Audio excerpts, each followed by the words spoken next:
I want to welcome everybody to strategies that aim to increase your retirement income while reducing the risk of outliving your money, presented today to us by Donna Adams.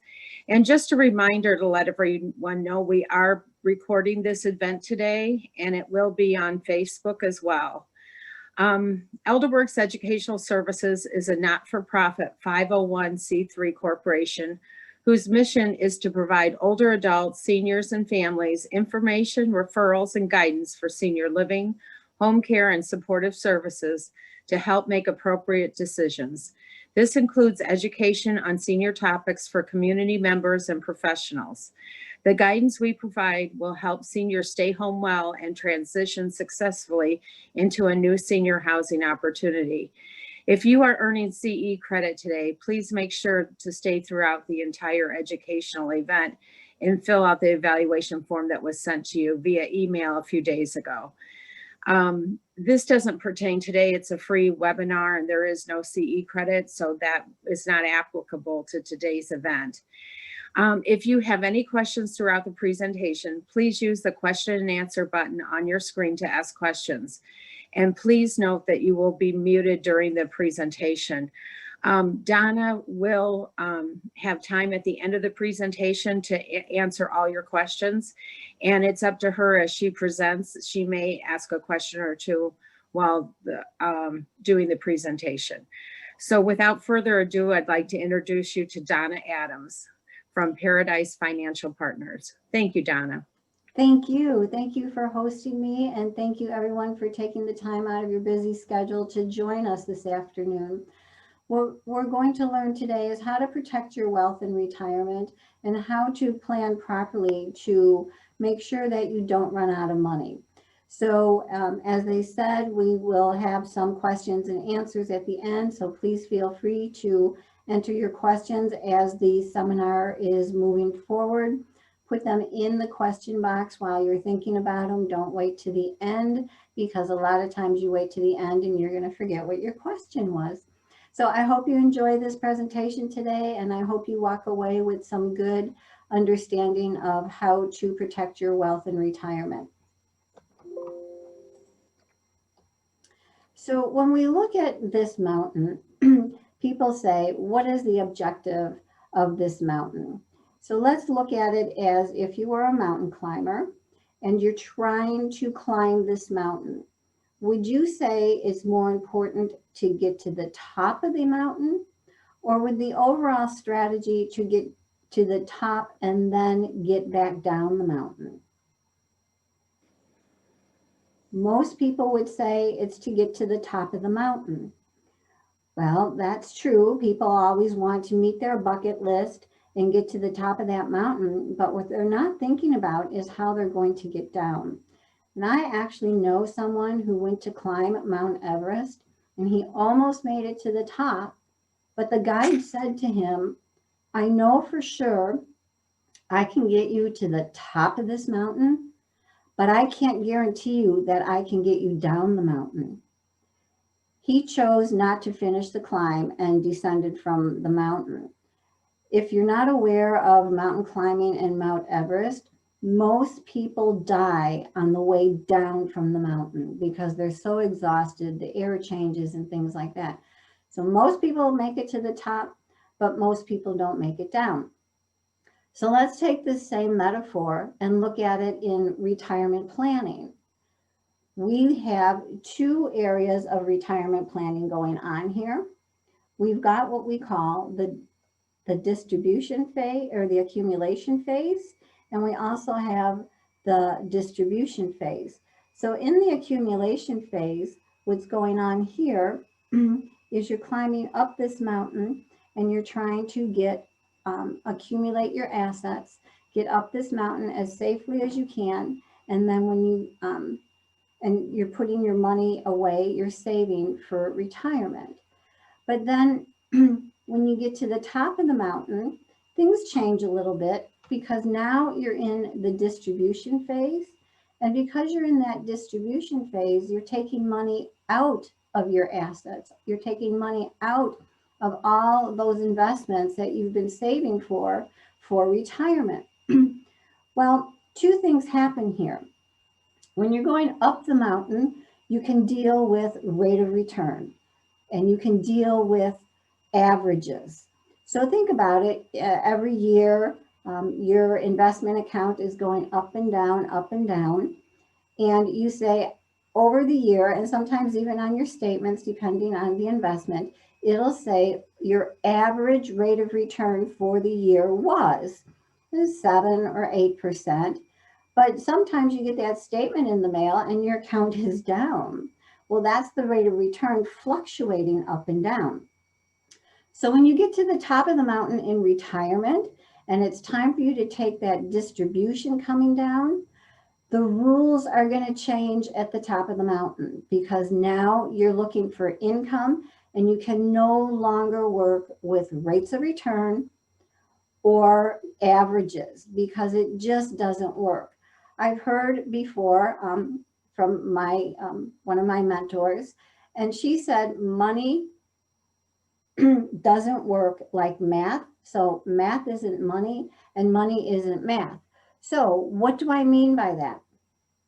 If you have $100,000 in a savings account and your investment, the market dropped by 50%, how much money do you have left in your retirement account? 50%, right? Because you just lost 50% of your money. So now you only have $50,000. So now the market does really, really good and it comes back 50%. How much money do you now have in your retirement account? Went down 50%, gave you $50,000. It's going back up 50%. What's the amount in your retirement account? $75,000. So when you look at the average, 50% up, 50% down, your average was 0. But in reality, you lost $25,000.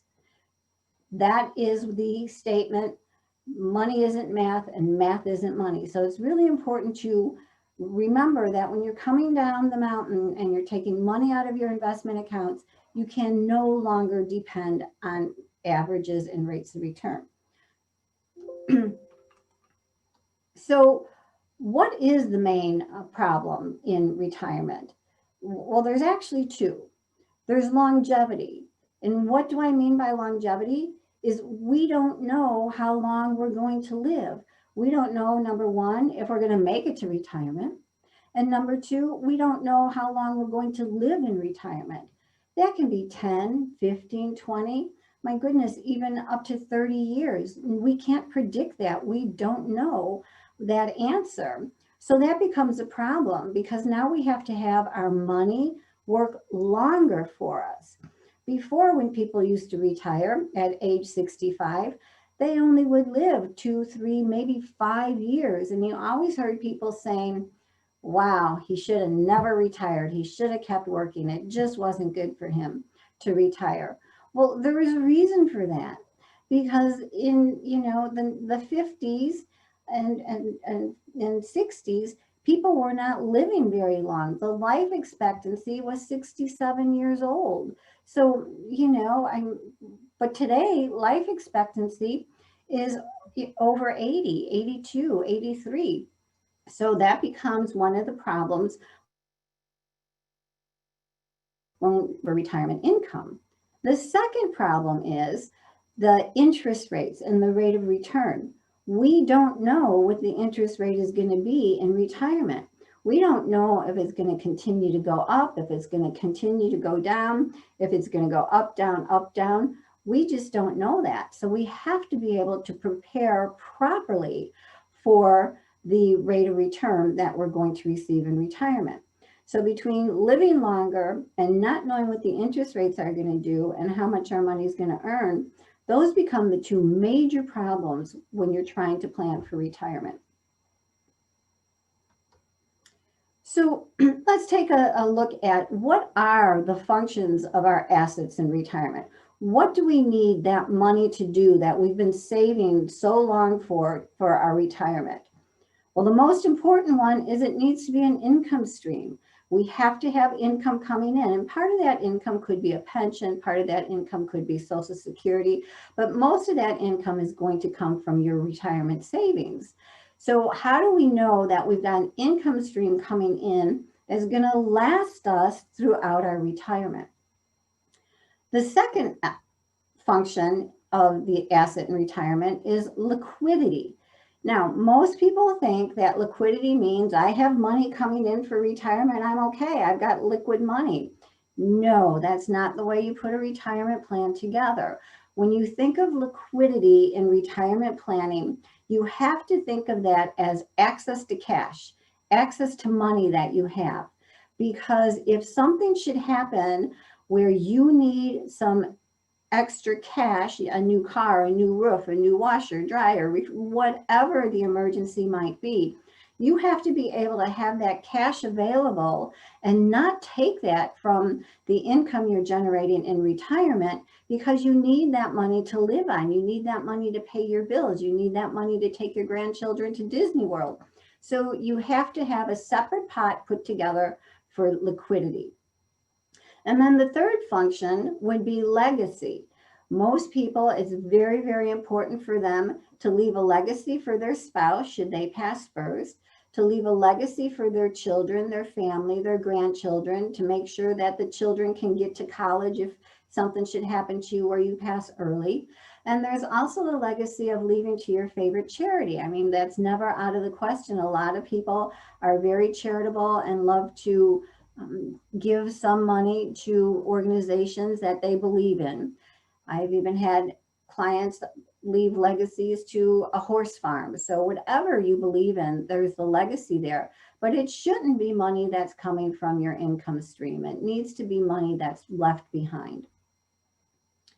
So at this moment, I will just pause to let you write down any questions in the question and answer box should you have a question already, because I know myself, I don't like writing questions in the question and answer box when the presenter is continuing to talk, because I'm afraid I'm going to miss something. So at this point, I'll just pause for just a couple seconds and let you write some questions if you have some. All right, so with that, here's the problem. When it comes to those three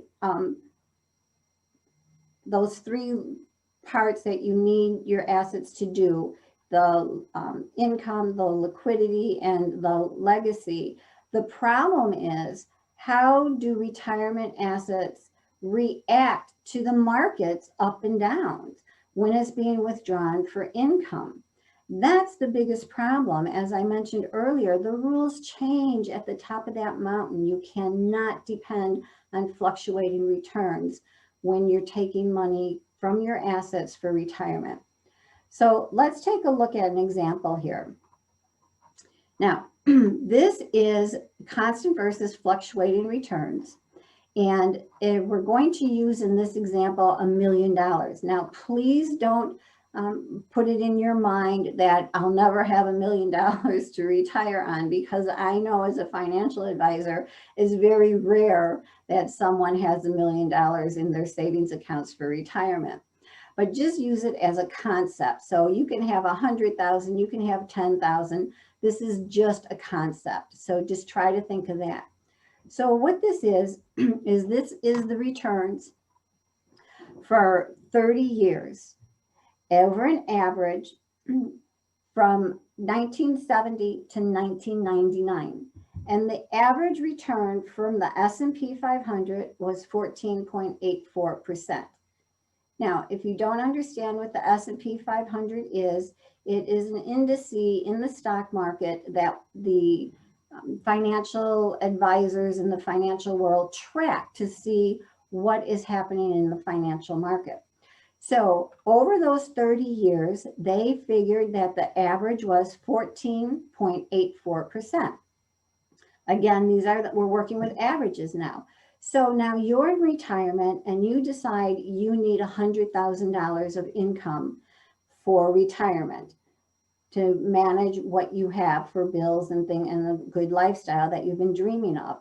So $100,000 every year coming out of your retirement account with an average return of 14.84% is a good thing, because you're taking out less, you're taking out 10%, you're taking out less than what the market is returning. So you're actually making 4.84% on your investments.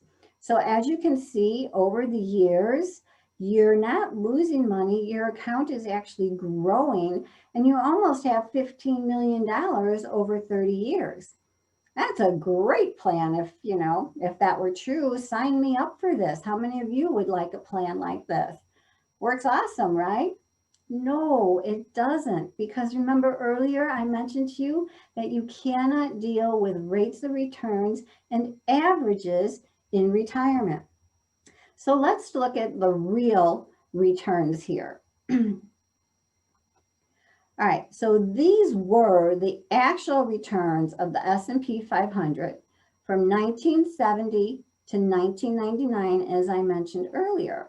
So you can see, a little less than 10%, markets down, again, little less than 10%, more than 10%. Here in 1975, we had a stellar year. So that is great when you're saving for retirement. But when you're actually in retirement, when you add all these numbers up and divide them by 30, you come up with the 14.84%. But do you really think that you can have a return of 14.84% year over year? Do you believe that the stock market is going to give you consistent returns every year, even if it's 5% or 6%? When you're planning for retirement, most investors will say, we can figure on a 6% return. Right, they can. That's an average, and that's a good thing to use when you're saving for retirement. But when you're taking money out of your accounts, it's not going to work. So let me show you an example, actually taking these numbers and putting them into that same chart that we just saw a little earlier. Let's see what happens. Here we go. So we've got the real, true, actual rates of returns popped in here. We still are taking out the $100,000, the 10%. And oh my goodness, what happened year 15? You actually ran out of money. Why? Right out the door, right here, the very first year you retired, you took out more than what the market returned. You took out 6% more than what the market returned. That's a problem.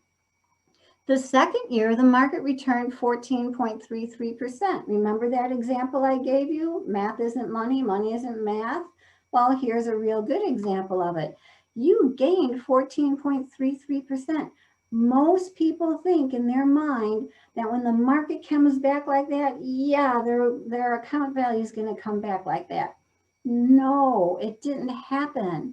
That's what happened. You still don't have $1 million. Why? Because the return is based off of account value, not original cost basis. It's based off of account value. So you needed to get more than 14.33% to get your account value back up to $1 million. Well, lo and behold, year 2, it worked, because now you had 2 really good years. You had the 14.33 and you had the 18.94. Wow, I'm back in the running. My account's back up to $1 million. I feel good. I'm going to be able to make it through retirement, no problem. Well, there's a problem. The next 2 years, year 4 and 5, look at this. The market was down. It was down, and it brought your account value down. Year 6, remember I said that was a stellar year? Here it is, 37.29, still didn't get you back up to that $1 million. When you continue to take money out more than what the market is returning, you're going to run out of money. And as you can see in this example here, with all of the ups and downs, historicals from the S&P 500, you run out of money between year 14 and 15. Now, I want you to understand that these numbers were taken from the actual highest returns of the S&P 500. So the highest time frame, consecutive time frame of the S&P 500. So when this chart was put together, they didn't sandbag it. These are actual numbers, and you can go ahead and look these numbers up, and you will see that these are the actual returns from the S&P 500. You're going to run out of money unless you put a different strategy together. So let's look at what a strategy could be.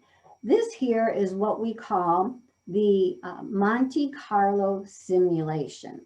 And how this was put together, it was put together by actuaries, accountants, mathematicians, statisticians, and they looked at the market every way they possibly can. And they looked at the market from when it first started to the day they put this chart together, looked at the returns and figured out ways to split the portfolios. So they looked at certain years with returns from and putting a portfolio of a 50-50 together, 50% stocks, 50% bonds. They looked at 20-80, they looked at 30-70, they looked at it every way. And I'm sure you've heard, if you've done any retirement planning in your lifetime, you've heard that as you get closer to retirement, you should do a 70-30, 70 bonds, 30 stocks to start keeping your assets safe. Well, that's what they did. And they came up with this chart, and they determined that a actual safe withdrawal rate is what we call this, to give you money over 15, 20, 25, 30, 35 years, the probability of not running out of money at 3% is pretty good for the first 24 years, 22 years. But then you can see it starts taking a dive down because of what the market's doing. So they figure a good safe withdrawal rate is 3%. So 3% is good. That gives you a 97% probability that you will not run out of money. That's really good, but you still have the 3% probability that you will run out of money. So this is not guaranteed that this will work at the 3% withdrawal rate. And within today's environment, you have to remember that our interest rates are really low. And when this chart was put together, it was a few years ago.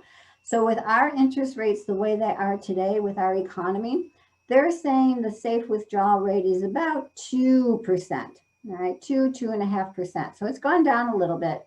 But now think of that. For those of you who have your money in a managed account and are paying 1% every year to the fund manager, well, if you can only get 2.5%, that means that now you can really only safely take 1 to 1.5% out of your investments to live on for retirement without the probability of running out of money, or at least a 97% chance that you won't run out of money. So that becomes a problem. So let's look at this in another way. Now think about it. If you've got these two economic powers approach, the way this works is going to help you so that you can take more than 3% out of your investments and live a comfortable life. Because as I mentioned earlier, not a lot of people have $1 million to live on in retirement. So the two economic powers approach have two fundamental underlying investments that you need to work with. One is the interest rates, the rate of return that I mentioned earlier. And the second one is what we call actuarial science. So let's look a little bit at what this means. The retirement assets are your 401ks, your savings accounts, your IRAs, your 403bs, your CDs, annuities. And when I say annuities, I mean variable annuities. There's a difference between a variable annuity and a fixed annuity. Also, real estate falls into there. And you might say to yourself, why is real estate in there? Well, because you don't know what the real estate market's going to do. Look at 2008, what happened to the real estate market. So those are all things that fluctuate. When we talk about actuarial science, the key here is that you've got to find some type of investment, some type of vehicle that removes the risk away from the market so that it's not going to go up and down with the market ups and downs. And those investment vehicles are really permanent life insurance. Whole life insurance is the one that works the best. Universal life is a little iffy just because of the way it does work. But you also have to remember that inside these life insurance policies are death benefits and cash values. People think that life insurance only has a death benefit. It has so many more options and so much more value than just a death benefit. But the other thing that falls into this actuarial science is fixed annuities, and they're key. They're just key in retirement planning. So let me show you some examples about what I mean here. So we're going to take that $1 million again, and we're going to do it without the cornerstone strategy. That's what we call the strategy, cornerstone strategy. And we actually have two options that I will review with you today. There are more, but these two are the most important ones. And this first one is what we call the covered retirement assets option. So what happens? All right, so when this slide again was put together, we're going to split the 3% and give you 3.5% of the safe withdrawal rate, all right? Just so that you can feel a little bit more comfortable. So you have $1 million, and now we're going to give you the safe withdrawal rate of $35,000. That's the 3.5%. I don't know about you, but I surely cannot live on $35,000 in retirement. People say you're going to spend less, your tax brackets are going to be less. Well, I want to live the same lifestyle that I'm living today, and $35,000 just isn't going to cut it. I don't know how many of you realize that $36,000 of income is considered poverty level, all right? So I don't want to live there. I don't want to go there. And again, this is with $1 million. So picture if you only had $100,000 saved up. 3.5% of that is $3,500 a year. That's almost impossible to live on. So how do we fix this problem? We fix it with what we call the covered asset strategy. So we're going to take your retirement asset from your 401k, all right, and it has $750,000 in it. Well, wait a minute, you just said I had $1 million in there. Yeah, but with the Cornerstone's retirement strategy, the covered assets, we're going to take $250,000 of that money and we're going to move it into a life insurance policy. That life insurance policy for $250,000 is going to give you $750,000 death benefit. But remember, I mentioned the cash value of life insurance policies. That's right. Now you have a cash value of $250,000 in there. So you really didn't lose any money. You just repositioned it. And that's the key here. The strategies that are being put together here are not asking you to come up with more money out of pocket to make your retirement life enjoyable. It's just a repositioning of assets. So we're going to reposition $250,000 into this life insurance policy. Now, what do we do with the 401k money, the rest of that $750,000? When you decide to retire, you are going to put that into what we call a fixed annuity. Most fixed annuities today, single premium and single life payment will pay out anywhere from 8 to 10%. Again, this was put together a few years ago and they were paying 10%. So that's why they use the 10%. So now you can withdraw that 10% out of your retirement income. So now you just went from $35,000 with a 97% probability of not running out of money to $75,000 a year with a 0 probability of running out of money, 100% guaranteed from the life insurance company, because it's a contract that you sign with the life insurance company. Over here, You just got your money in the stock market, and no one's going to guarantee what your return is. But over here, the insurance company is guaranteeing that return for you.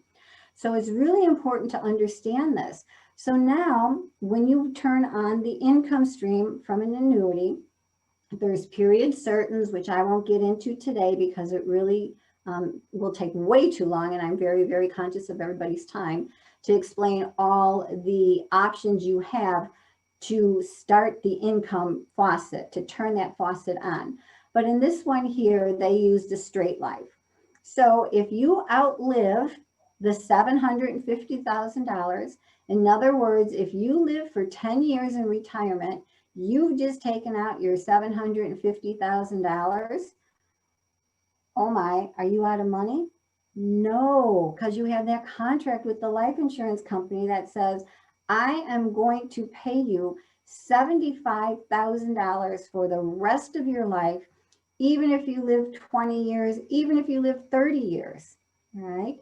So that's the guarantees that are put on there. But now what happens when you do pass away? You're out of money, right? Because now you're on the insurance company's dime after year 10. But say you pass year 11, you are on the insurance company's money. Well, they're not going to continue to pay that out to somebody that has passed. So the income stream will stop. But oh my goodness, you just left your spouse behind and she was depending on that $75,000 a year. What am I going to do? I don't like this plan. Well, you're going to love this plan because you got the $750,000 life insurance policy. So what happens? You pass, the $750,000 death benefit gets passed on from the life insurance company to your spouse. They buy another annuity and bingo, they're on their way with $75,000 a year coming in again. This process is 100% guaranteed. And again, you're not looking for where am I going to come up with the money to buy this and set this up. It's just a repositioning of assets. The key here is though, you've got to get this one set in place as soon as you can. You cannot wait until the day you retire to get the life insurance put in place because number one, the younger you are, the less expensive it's going to be. And number two, you need the time to let this cash value start growing. So that's important if you're going to use this strategy is that you do it as soon as you possibly can to get this strategy in place. This part of it, setting up the annuity, happens when you actually retire. So it's really two phases. First phase, get the life insurance in place. Second phase, when you retire, you move it into an annuity and then we decide on the income that you need and we set it up accordingly. Now, remember I mentioned to you I had two options. The second option is what we call the volatility buffer. And it's basically a little bit different, but you still have that $1 million and you have $35,000 a year coming out of that, the safe withdrawal rate. And remember, I gave you a little bonus here. I gave you 3.5%, but you're still living in poverty over here. Well, how about instead of moving this money into an annuity, we actually leave it in the market. We take it out of the 401k because you want some options on where you can invest this money. When it's in a 401k, it's driven by the laws that's built in that 401k. So you take it out of the 401k, but you leave it in the market. But we still take the $250,000 and buy a life insurance policy. Again, for the $700,000, and we've got the cash value building up $150,000. This chart works okay, but I actually like the next slide better to explain how this works to you. So let's look at the next slide. All right, so here it is, option 2 with a volatility buffer. Again, we've got the same numbers. These are the same numbers you've seen on the previous pages. The S&P 500 returns from 1970 to 1999. This one here is just your volatility buffer without the volatility buffer as you're taking your 10% out. Remember, now we're only dealing with $750,000. So that's why it went down to $75,000 instead of the $100,000 because you're still taking 10% out. But what happens here? You're still taking 10% out. Again, right out the door, you're down 4%. Here, you're up, not enough to recover. Here, you're up. Yeah, you recovered, but then you got these downturns. And guess what? Year 14, 15 again, you run out of money. It just is inevitable. It's going to happen unless you have a strategy put in place. So that strategy comes over here with the volatility buffer, which is actually kind of cool. And let me explain that to you. Remember right out the door, you were down the 6%. So yeah, you were down. The number is the same, 701. You were down 6%. You took 10% out, right? But then because you took out more than the market returned, it doesn't necessarily have to be a negative market. You just took out more than what the market returned. At the next year, because now you know what your investment did, it didn't sustain the 10% that you needed. So the next year, I'm not saying, guess what? You don't get any money this year. There's a big fat zero there. No, you're going to go to the cash value in that life insurance policy, and you're going to take the $75,000 out of there and have that as income for you to live on so that your assets can recoup from the damage that was just done from taking out more than the market returned. So now the assets have a chance to recover. So instead of 716, 772, your assets are now at 802, almost 803. So see, they're recovering, they're going back up, right? Well, the second year was another good, or the third year was another good year. Your assets are going up. But then year 4 and 5, you had problems. And remember, I said you take it the next year. So year 4, you still take the money from your investments. And year 5 and 6, you go to that life insurance policy and withdraw that $75,000. Statistically, they say if you can have enough money to cover your assets in a volatility buffer situation scenario, you will not run out of money. You will probably not run out of money. Now, remember I said probably not run out of money because this scenario is not guaranteed. If you continue to have market downs year 4, 5, 6, 7, 8, 9, your account value is going to go down because you only had enough money in the insurance policy cash value to cover you for 3 years. So as you can see here, let's just look at this. The market did return 23.67. Your account value is going up.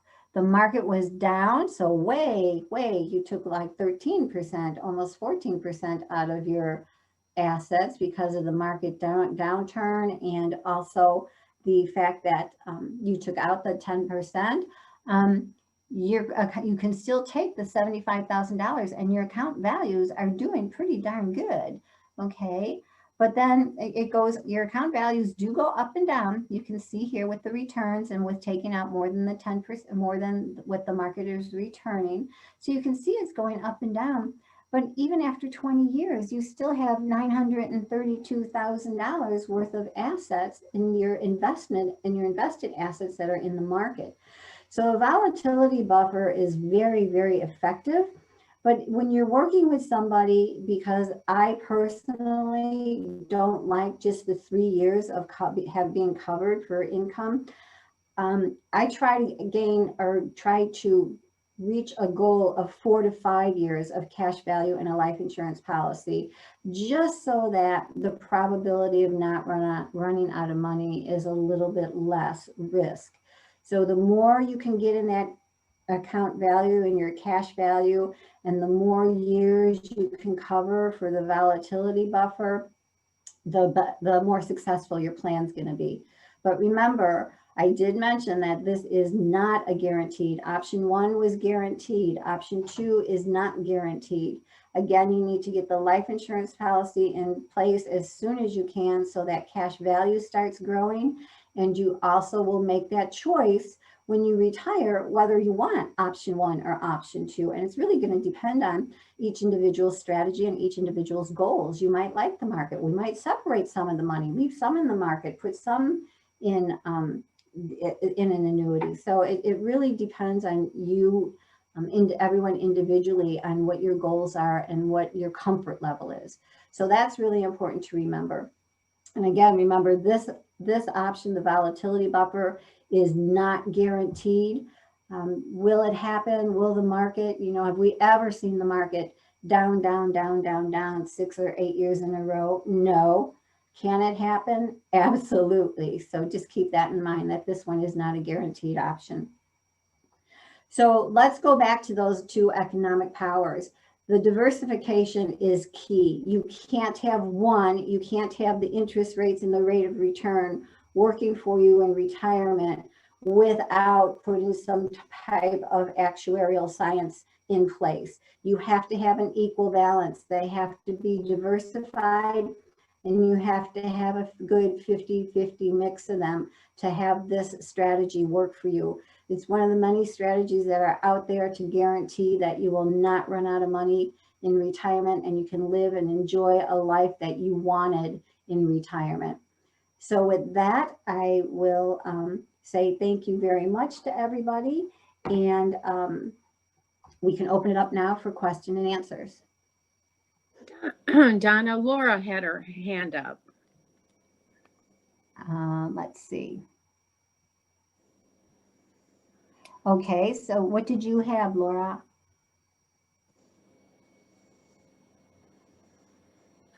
Is she still there?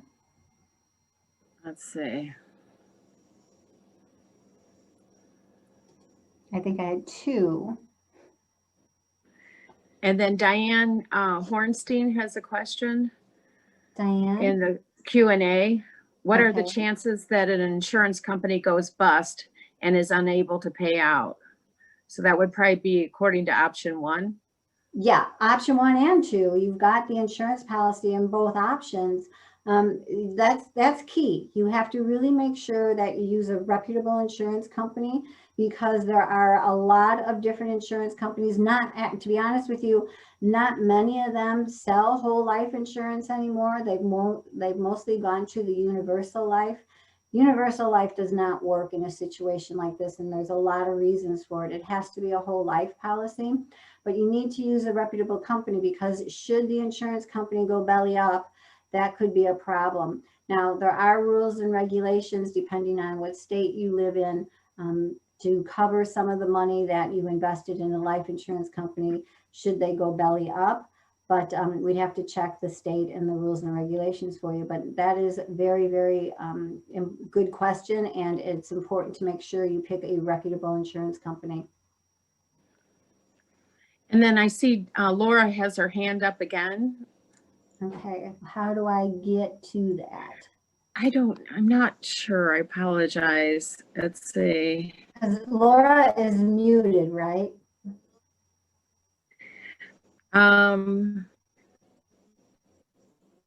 Unless she's muted herself, I don't believe I have anyone muted. Let me maybe here.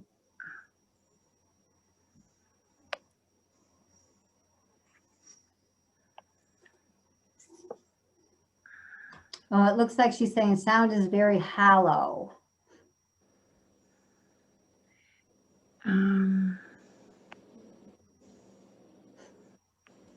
Yeah, so I think she's saying my sound was not coming across very well.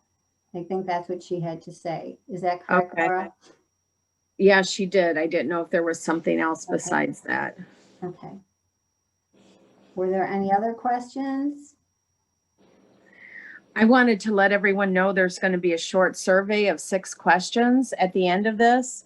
And if you would please fill that out, I would really appreciate it. Yeah, are there any more questions here? I see one in the chat box. If you're 70 and close to retirement, how do you set up a life insurance policy? Well, it really depends on how to set that up. You can, there are some companies out there that will allow you to set some life insurance policies up. It's really going to depend on your health. That's another reason why you want to start this as early as possible, because your health is key to being able to get a life insurance policy in place. But it is doable. I will say that. It really is going to depend on your individual circumstances, whether or not you can get through the underwriting process with your health questions.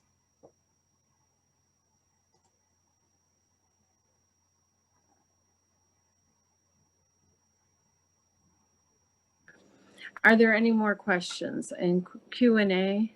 Yes, there Marie is. Nelson. Yeah.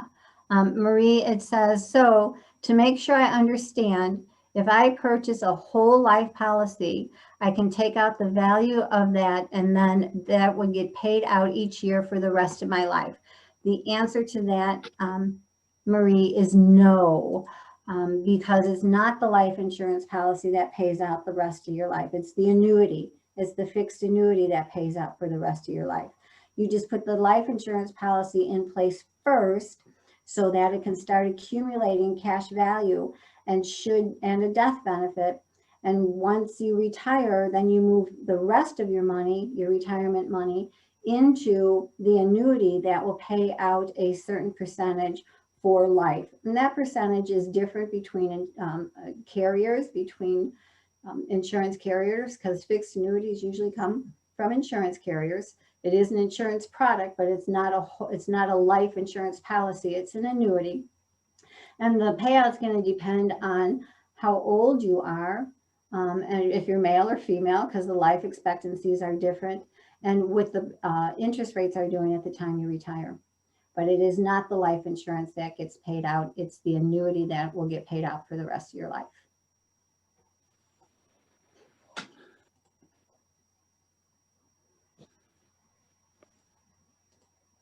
Okay. Are there any other questions? All right. Well, I want to thank you very much for your time. I hope this was educational for you and you learned a little bit about how important it is to have a proper strategy in place when setting up a retirement plan. Well, it looks like one more question came in. Do we have time for another one? Oh, Sure, it was we do. just Yes. thank you from Maria. You're welcome. Thank you, everyone, for taking the time to be here. And I believe there is a survey that's going to come out at the end. Is that correct? Yes, there should be a survey sent to them upon the end of this. It's 6 questions long. And if they would fill that out and send it back, that would be awesome. Donna, I want to thank you very much we're really thrilled to have you today. Your information was really over the top. I know I learned a lot. And hopefully it's less confusing. A lot of people find this topic kind of hard to understand, but you've made it very simple. And, it's just very good. Really appreciate it. Well, thank you. I Thank you all appreciate for it. And if attending. you have any other, go Go ahead. ahead. If you have any other questions, No, anyone, please contact me. I'm here to help you. absolutely. Yes. Please do that. Thank you, everyone, for attending, and I hope you found it beneficial. And please do the survey for us. Thank you so much. Thank you.